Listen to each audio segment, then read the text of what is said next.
For as simple as most Mario stories tend to be, trying to make a cohesive Mario timeline is easier said than done. I dare say it's just as complicated as the Zelda timeline, but for very different reasons. I mean, at least that timeline has somewhat been figured out. Every Mario timeline someone comes up with is going to be wildly different from the last. Criteria for a game to be included: it must directly influence or be influenced by the main series in some way. So basically, main series, Luigi's Mansion, and Captain Toad. Sorry if you don't like it, but these games just add too much to the timeline to not be here. In terms of how I'm going to be ordering these games, it'll be based on character appearances. So some games without Yoshi will appear before games with Yoshi, for example. Also, for extra context, I made 2 previous videos that explain a bit of the lore. This is also not a comprehensive storyline, I'm just explaining why the games are in the order they are. Maybe that could be for another time. From Isle Delfino to Evershade Valley to the far reaches of outer space, this is Siamecat Super Mario Timeline. Let's get started. Yes, my timeline does start with Yoshi's Island and not Brooklyn. What are you going to do about it? This game is when Mario and Luigi are born, so of course it comes first. It introduces Mario, Luigi, the Yoshis, Kamek, and Bowser, also as a baby. Next is Donkey Kong the arcade game. Mario and Luigi move to New Donk City at a young age and grow up there. This is where Donkey Kong captures Pauline at a construction site and Mario saves her. Yes, these are my own creative liberties, I know, but it's basically implied, and also where else would you even put this game? Then there's the Donkey Kong Country debate.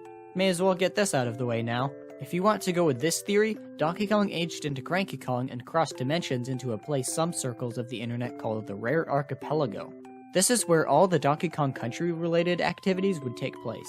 Since the Mario and Donkey Kong Country worlds are so different, my best explanation is that they're different dimensions. Also, since Cranky Kong aged and Mario didn't, my best explanation is the Donkey Kong Country series takes place many decades after everything else in this timeline. Anyway, Mario Bros. Some of Bowser's followers, the Koopa Troopas, invade New Donk City's plumbing system while Mario and Luigi are working there. Super Mario Bros. Mario and Luigi return to the Mushroom Kingdom to save Princess Peach from Bowser. Toad also debuts here. Stop asking questions, of course he's important. Super Mario Bros. 2. Mario has a dream where he saves the land of Subcon from war with Luigi, Peach, and Toad. Super Mario 3D Land. And that was the moment where everyone clicked off the video. I like to think I have a good reason for this though. For starters, this game is very minimalistic when it comes to the characters that appear. And everything else, really. Mario, Luigi, Peach, Bowser, and the Toads are the only main characters. The only thing that separates this plot from Super Mario Bros. Is the whole origin of the Super Leaf thing in the 5-second opening cutscene. Because this is the origin, any other game with the Super Leaf has to happen after 3D Land. Speaking of, New Super Mario Bros. 2. Bowser captures Peach again, but this time the Koopalings are here too. The Koopalings' first appearance was Super Mario Bros. 3, but that game is a stage play, so they have to be introduced in a non-stage play environment first. Speaking of Super Mario Bros. 3, I pretty much already explained everything about this one, so next. Super Mario Land. Mario saves Princess Daisy of Sarasa Land from Tatanga. Out of all the games, this is the one that contributes absolutely nothing to the rest of the canon. Outside of the spin-offs, Daisy hasn't appeared in a single other game. Super Mario Land 2, the 6 golden coins. Mario reclaims his castle that he apparently has from Wario, and has more than one canon appearance. Just one. See if you can guess which one it is. Super Mario World. Mario and Luigi save Peach and 7 baby Yoshis in Dinosaur Land.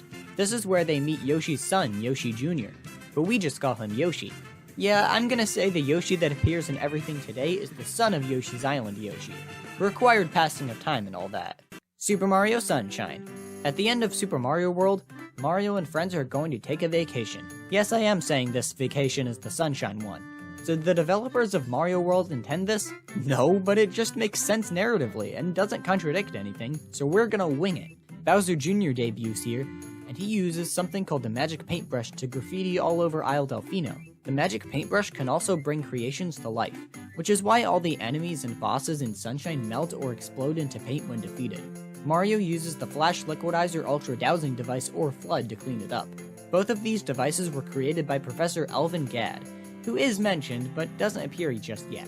Bowser Jr. must have also met or heard of King Boo, because he creates a paint monster in his likeness. Also, let's say the colored toads in this game are the same toads recurring in other games just for fun. Yeah, Sunshine is the starting point for quite a bit of lore. Super Mario 64 DS. Yoshi is here, Mario and Luigi meet King Boo for the first time, and Wario makes his second and final appearance in the timeline. Luigi's Mansion. Luigi saves Mario from King Boo's painting present.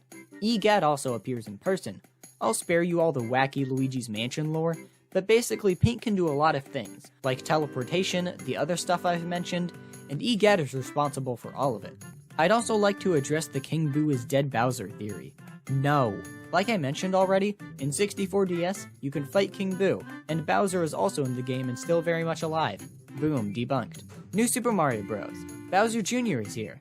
Other than that, I mean, what else do you want me to say? It's New Super Mario Bros. Luigi's Mansion Dark Moon. It's more Luigi's Mansion, alright. We could say the toads that work for Professor EGAT are the same group of toads from Sunshine if we want to insert continuity. New Super Mario Bros. Wii. Yes, I am saying these yellow and blue toads are still the same ones from other games. Now we finally know their names though, a la Gold and Bug and Berry. Super Mario Galaxy. In this one, there's a star festival, Bowser crashes it, and at the end of the game the universe is about to be destroyed, but someone named Rosalina resets the universe to directly before the star festival, and during that process says something about the life cycle of stars and refuses to elaborate. Did you catch all that? Yeah, Galaxy is quite different from your usual Mario fare. Also, Mario meets a new group of toads called the Toad Brigade. You could even say the leader, before he became Captain Toad, was the original Toad in 1-4 of Super Mario Bros. Who tells Mario the princess is in another castle. Yeah, that and the other bit of Toad continuity was never officially confirmed anywhere, but it would be really cool lore. Before Mario wakes up, Rosalina says, "But the cycle never repeats itself in quite the same way." Those differences are... Super Mario Galaxy 2. The game starts the exact same way with the Star Festival, but there are of course differences in how the story plays out, like Rosalina said. Even characters from Galaxy 1 like the Toad Brigade don't recognize Mario and reintroduce themselves. Think of this as Galaxy 1 Take 2, but that very fact is still all in-universe lore. Also Lubba, because Lubba. At the end of the game, Rosalina shows up, says something about fate and the laws of the universe, and refuses to elaborate. It's also hinted that Lubba has met Rosalina before this point. Then everyone goes home and it's a relatively normal ending. Still not what you'd typically think of as a Mario ending, though. Regardless of whether or not you agree with my take on the Galaxy series, because believe me, there are some opinions out there, I'd genuinely like to know if I did a good job explaining it. Luigi's Mansion 3. I'm running out of things to say. Captain Toad Treasure Tracker. After Galaxy 2, Captain Toad sets out on more adventures in search of treasure. Wingo, who appears to be Kamek's pet, steals a Power Star from Captain Toad, and incidentally, Toadette gets captured. After Toadette is saved, Chapter 2 is about Toadette saving Captain Toad. Then Chapter 3 is them both trying to find each other. And finally we get to take a look at the ending, because it's always the ending. This is one of those really cool continuity moments where one game is confirmed to be a direct prequel to another. In this case, Super Mario 3D World. The ending cutscene of Treasure Tracker directly leads into the opening cutscene of 3D World. Unless you played the Switch version. The Switch version is a prequel to Super Mario Odyssey instead. Let's just say the Switch version isn't canon. It's gotta be one or the other. Even Nintendo's ploys to get you to buy other games can sometimes be interesting. Super Mario 3D World. Most of the game takes place in the Sprixie Kingdom, an alternate dimension. Rosalina is playable in the post-game, which only further complicates things, but oh well. Maybe the Sprixie Kingdom has its own outer space, and she would be able to travel between them. Bowser's Fury. Mario falls into another alternate dimension, this time Lake Lapcat.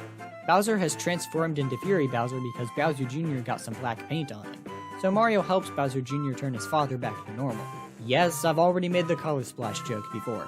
Also, Lake Lapcat and the Sprixie Kingdom must be related somehow, because cats. In Search of the Legendary Crown. This is the DLC chapter for Captain Toad Treasure Tracker. It's about finding the Super Crown, which would later be used in New Super Mario Bros. U. Toadette joins Mario, Luigi, a la Gold, and Buck and Berry this time, and her exclusive power-up, the Super Crown, turns her into Peachette, an idea that Nintendo definitely wouldn't go on to regret.